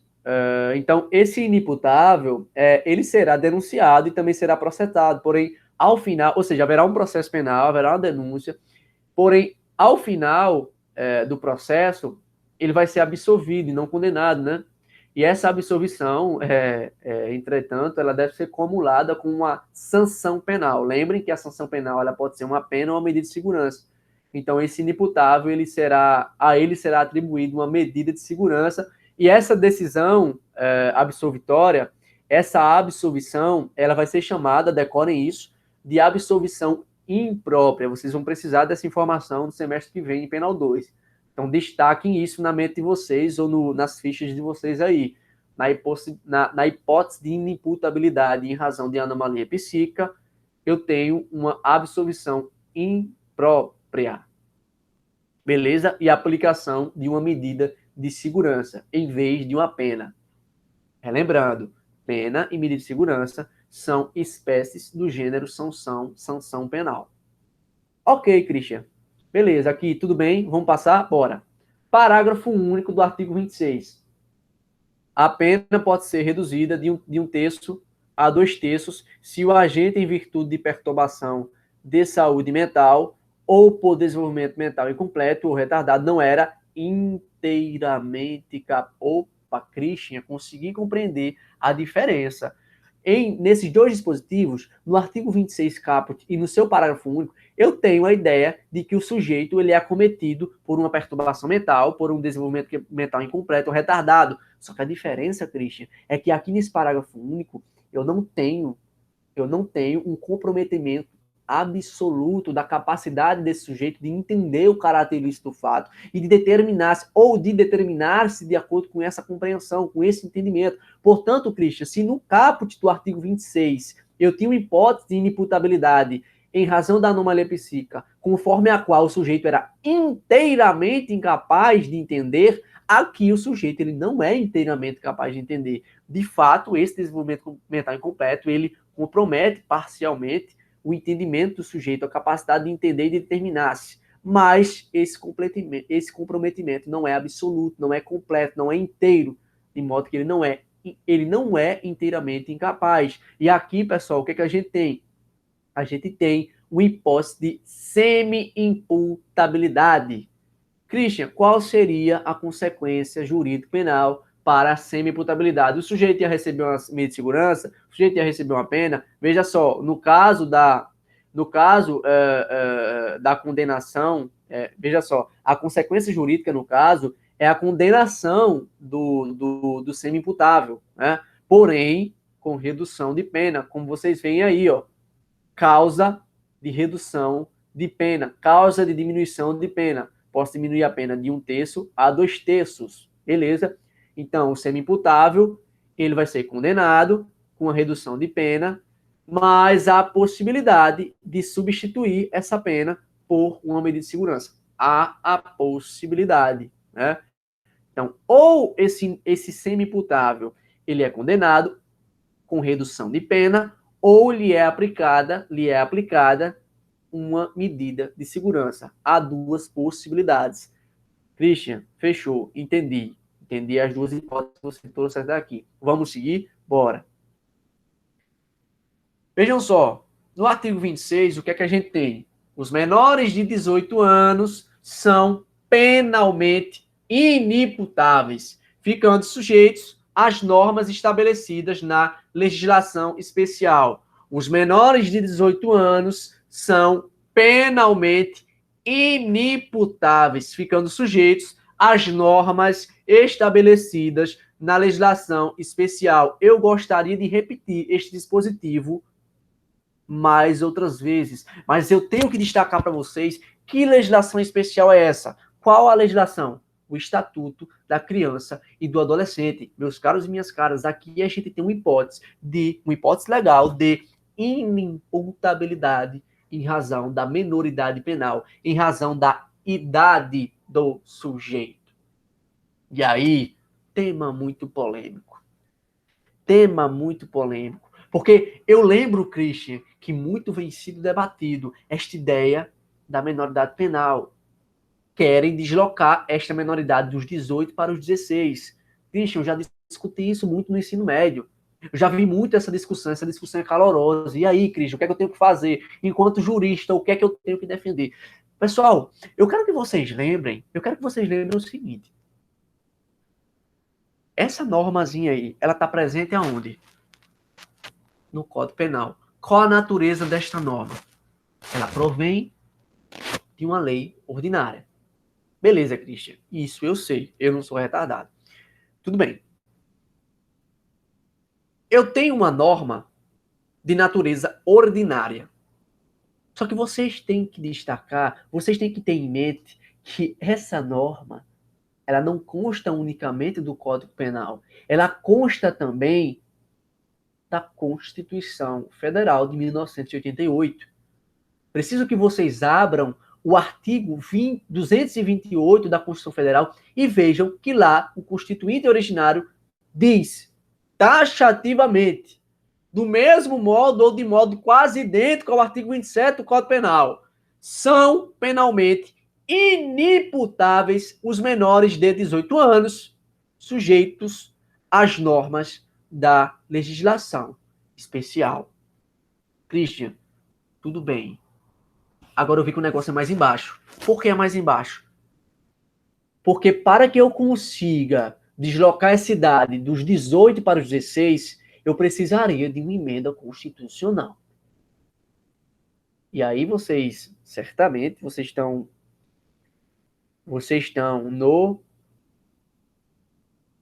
terceiro, quarto período, vocês estão vendo o Constitucional 1, portanto, vocês já estão vendo, eu acho, poder constituinte originário, poder constituinte derivado, vocês já estão vendo que há a possibilidade de se alterar a Constituição mediante uma emenda à Constituição. Vocês já estão vendo isso, né? Isso é uma forma de alterar, de modificar a Constituição Federal. Inclusive, é uma forma difícil, porque exige regras mais rígidas comparativamente à modificação de uma legislação ordinária, à modificação de uma legislação complementar. Não é isso? Vocês já sabem disso? Beleza. Christian, portanto, se eu, por exemplo, entendesse que o sujeito com 16 anos, ele já tem capacidade de compreender e não sei o quê, eu quero diminuir para 16 anos, o que é que eu tenho que fazer?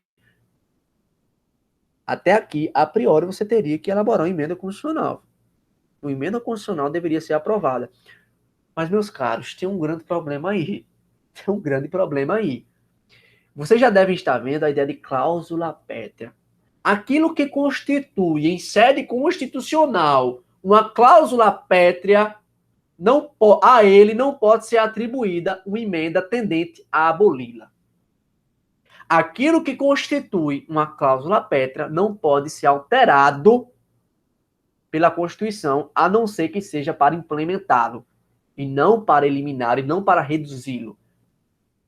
E aí vocês têm, entre uma das hipóteses de cláusula pétrea lá, destacadas pela Constituição Federal, os direitos e garantias fundamentais. Aí você me diz, Christian, mas os direitos e garantias fundamentais só estão presentes no artigo 5º.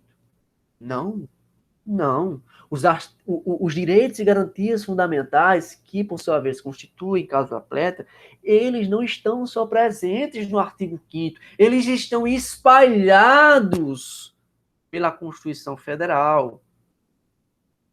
E a doutrina constitucionalista, ela tem compreendido majoritariamente que este artigo 228 da Constituição Federal, esta disposição constitucional, ela constitui uma garantia fundamental ao jovem. Opa, Cristo, então se constitui uma garantia fundamental, se está no rol de direitos e garantias fundamentais, se está no rol das cláusulas pétreas, Cristo, não pode ser elaborado um projeto tendente a abolir tal garantia. Nós não precisamos aqui, nós agora não precisamos discutir se o sujeito ele é realmente ou não capaz de responder pelos seus atos penais com 16 anos. Porque juridicamente nós já percebemos que esta emenda à Constituição, este projeto seria inconstitucional por tender a abolir uma cláusula pétrea. Portanto, deixo a reflexão de vocês.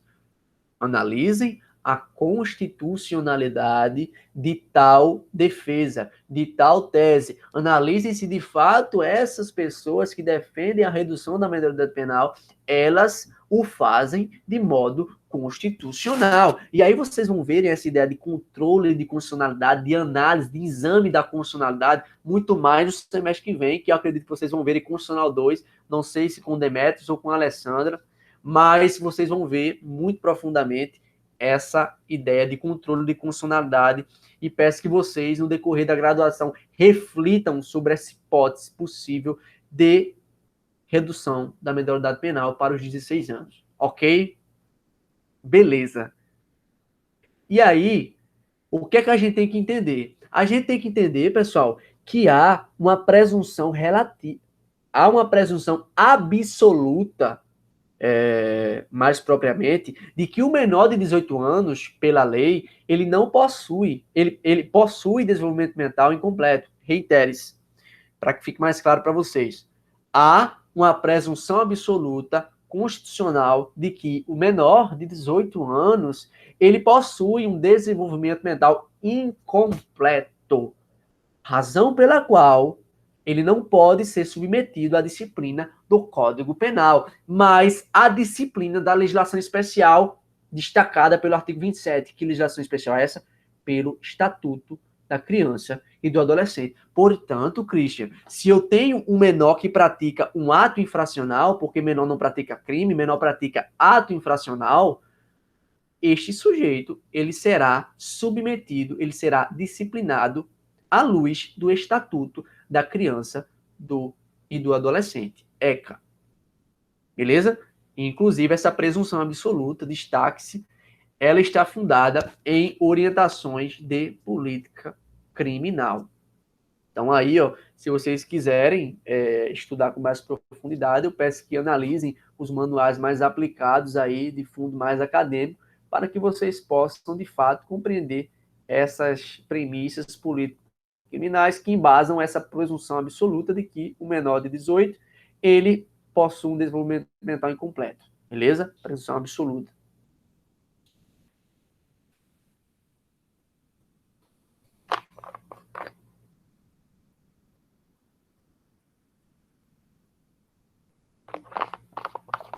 Christian, quando começa a maioridade penal? A maioridade penal, ela começa no primeiro minuto do dia do aniversário de 18 anos do sujeito. E aí, pessoal, Christian, aqui na época que eu cometi o crime, né, supondo, cometi um ato fracional, mas a gente estava em horário de verão, né? Então eu cometi o ato infracional de 00h02, que já era o meu aniversário. Só que a gente tá, Cristian, no horário de verão. Então, na prática, seria 23h02. Não, olha, essas alterações transitórias e ficcionistas relativas ao horário de verão, elas não são relevantes no direito penal. Então, não tem escapatória não, viu?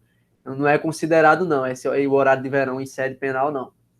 Então, como disse a vocês, a maioridade penal ela começa no primeiro minuto do dia do aniversário de 18 anos do agente. O dia em que ele passa a ser responsabilizável penalmente, imputável penalmente. Beleza. Sim, vamos destacar um exemplo aqui, né? Que eu gosto de analisar se vocês realmente têm compreendido os conteúdos ministrados até aqui. Pessoal, vamos analisar o seguinte. Entendam a seguinte hipótese. Um sujeito A, ele um dia antes, na verdade, uma semana antes do seu aniversário, ele desfere algumas facadas, né, letais com ânimos, né, Candy, em um sujeito B, né? E aí esse sujeito B é internado, né? Internado num hospital de trauma qualquer aí. Ele passa 2 meses internado, depois de seus meses, em virtude das escoriações, dos ferimentos causados pelas facadas, ele vem a óbito. Só que esse sujeito, ele só vem a óbito quando, esse sujeito B, ele só vem a óbito quando o sujeito A já havia completado os seus 18 anos, de modo que já era imputável. E aí, esse sujeito, a ele será atribuído a disciplina do Código Penal ou do Estatuto da Criança e do Adolescente? E aí, qual a resposta? Artigo 4º do Código Penal.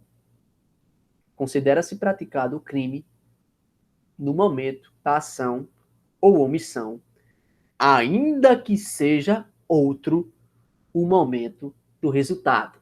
Teoria da atividade. Vocês lembram muito bem. Desse modo, a título penal, eu tenho que considerar o momento da ação e não o momento do resultado, pois nós não adotamos nem a teoria do resultado, nem a teoria da ubiquidade ou mista relacionado no que se refere, no que concerne ao tempo do crime. No tempo do crime, nós consideramos a teoria da atividade. Nós adotamos a teoria da atividade e, portanto, esse sujeitinho A, ele será disciplinado à luz do Estatuto da Criança e do Adolescente, uma vez que a sua ação foi perpetrada no momento em que ainda era menor de 18 anos. Beleza? Massa, Cristian, muito fácil, muito simples, né? E aí essa menoridade, de acordo com a súmula 74 do STJ, ela deve ser comprovada mediante algum documento hábil para isso, né? Um documento de identificação. Ok? Fechou, Cristian. Recordamos aí, lei penal no tempo. Faz tempo que eu não tinha mais lembrado disso. Beleza. Então vamos seguir, pessoal. Inclusive, né? Vamos destacar que isso aqui está na avaliação de vocês, né? Então, vamos lá, vamos tentar abstrair. Opa, último tópico, último slide. Vamos concluir, bora? Vamos concluir, já estou cansado, já estou com a voz fanhosa aqui. Não sei nem se eu vou conseguir lançar essa aula no YouTube, porque eu acho que ela está longa. Mas enfim, vamos embora.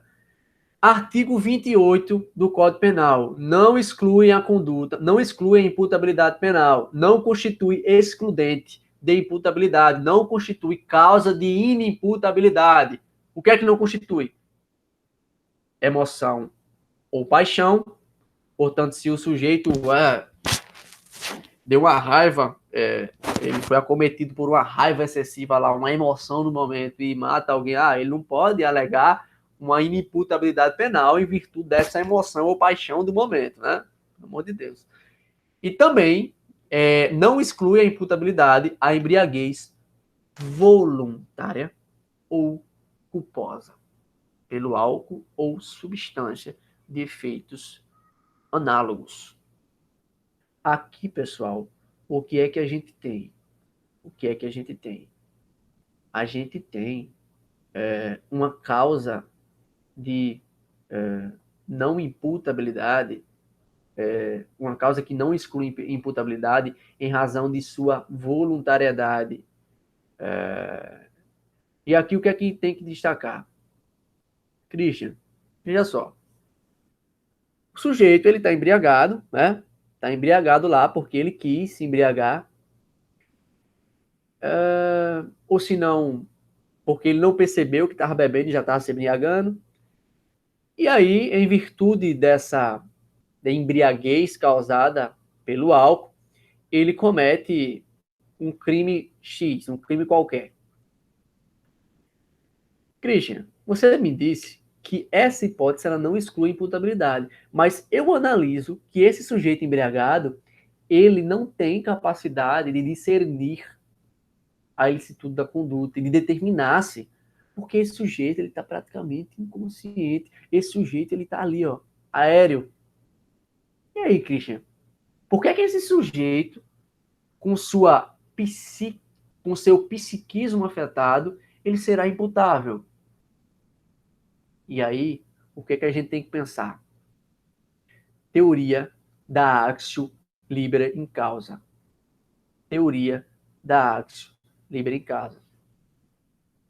É necessário entender que a razão de o Código Penal ele autorizar, ele permitir a punição dessa embriaguez voluntária ou até mesmo a pré-ordenada, mesmo quando completa, leia-se, quando no momento da conduta o agente ébrio claramente não tem capacidade de entendimento e autodeterminação. Cara, o sujeito ele não tem capacidade de entender ele estudo do fato nem de autodeterminar-se diante desse entendimento. Por que o direito penal iria punir esse sujeito? E aí eu quero destacar aqui não só a embriaguez voluntária, mas a embriaguez pré-ordenada, que é aquela embriaguez em que o sujeito ele se embriaga, ele bebe justamente para efetuar a conduta lesiva ao bem jurídico. Ele bebe justamente para delinquir, né? E aí recebe o nome de embriaguez pré-ordenada. Então, por que Christian, que essa embriaguez pré-ordenada e também a embriaguez voluntária, muito embora elas constituam a característica de ébrio ao sujeito, por que essas condutas elas são relevantes penalmente?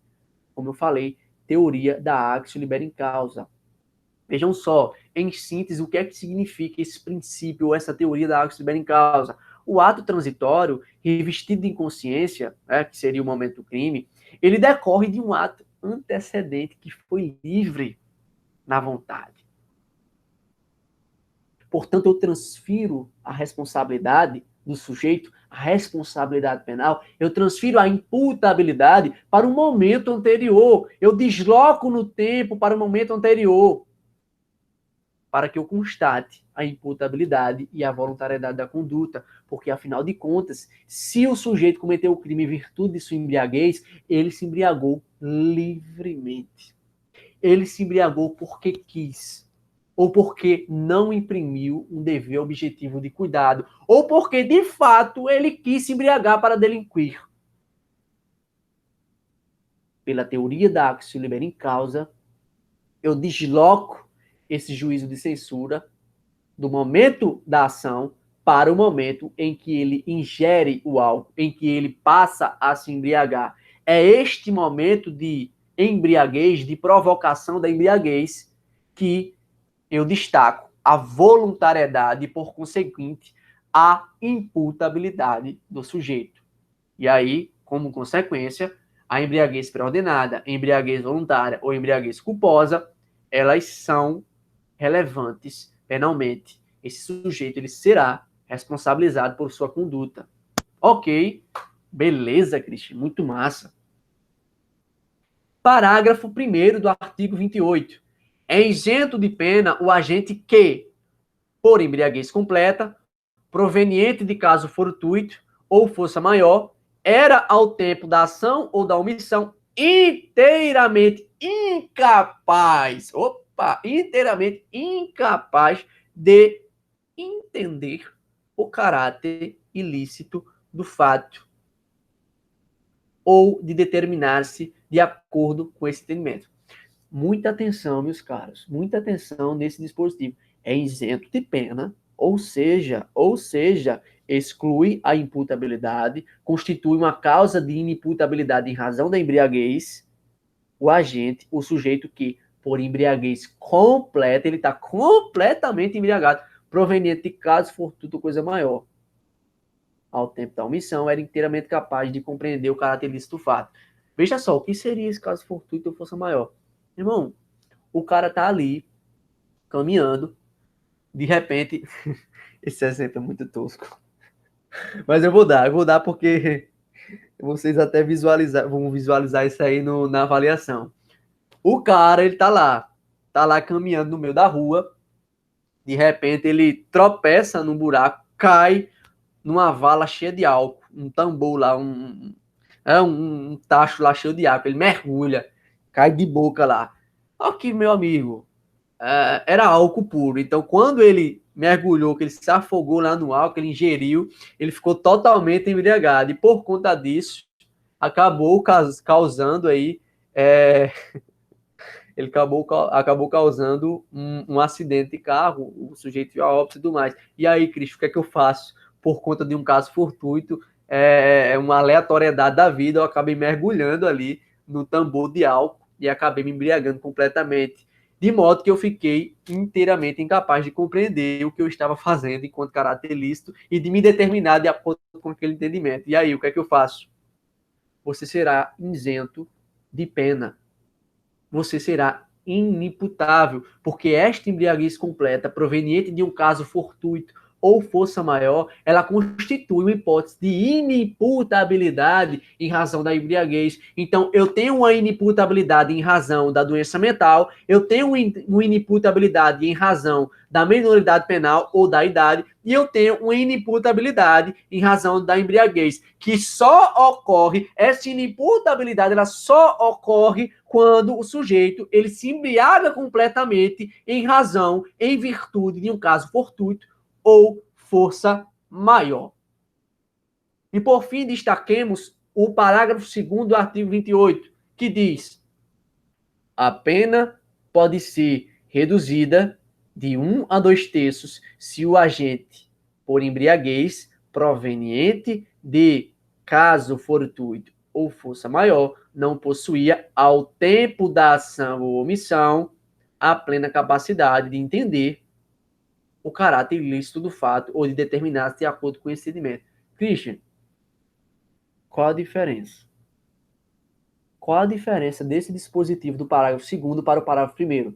Meus caros, a semelhança, a similitude é que em ambos eu tenho uma embriaguez causada por um caso fortuito ou força maior. O sujeito mergulhou acidentalmente ali, caiu num tambor de álcool. Né? Mas o que é que a gente tem de diferente aqui? Veja, se no parágrafo 1º a gente tem que o sujeito é inteiramente incapaz, aqui o sujeito ele não é inteiramente capaz. Como é? Deixa eu ver. Proveniente. Ele não possuía a plena capacidade de entender o caráter ilícito do fato. Ele não possuía a plena capacidade. Aqui o sujeito ele não era inteiramente capaz. No parágrafo 1º o sujeito era inteiramente incapaz. Veja como é diferente. E outro ponto específico é que Se no parágrafo 1º a embriaguez era completa, no parágrafo 2º a embriaguez ela não é completa. O sujeito se embriaga, mas não se embriaga completamente. Ele só se embriaga a ponto de comprometer um pouco a sua capacidade de entender o caráter ilícito do fato ou de determinar-se de acordo com essa compreensão, com esse entendimento. E aí, Cristian, o que é que a gente tem? A gente tem uma causa de inimputabilidade? O sujeito vai ser isento de pena? Não. A gente tem aqui uma hipótese de causa de diminuição de pena. Se o sujeito ele é embriagado por causa fortuita ou força maior, e isso não o embriaga completamente, só o embriaga a ponto de perder um pouco a sua capacidade de entendimento, esse sujeito ele não será isento de pena. A sua pena será reduzida de 1 a 2/3. Então, se por um lado, essa primeira hipótese do parágrafo 1º, ela constitui uma causa, uma hipótese de inimputabilidade em razão da embriaguez, esta segunda hipótese presente no parágrafo 2º constitui uma causa de diminuição de pena. E é aqui que eu me despeço de vocês. Eu espero muito ter ajudado em alguma coisa e eu peço que, ao assistir esta aula, que eu fiz com tanto carinho para vocês, vocês não olhem unicamente para a avaliação, ok? Não olhem unicamente para o que essa aula pode proporcionar à avaliação de vocês, mas o que essa aula pode proporcionar ao conhecimento de vocês em matéria penal de modo geral. Beleza? Então eu peço que vocês não olhem unicamente para as avaliações, porque muito embora a gente queira ter uma nota boa, a gente queira se esforçar para ter um resultado bom no CRA e tudo mais, o conhecimento ele é completamente necessário na academia, a apreensão do conhecimento.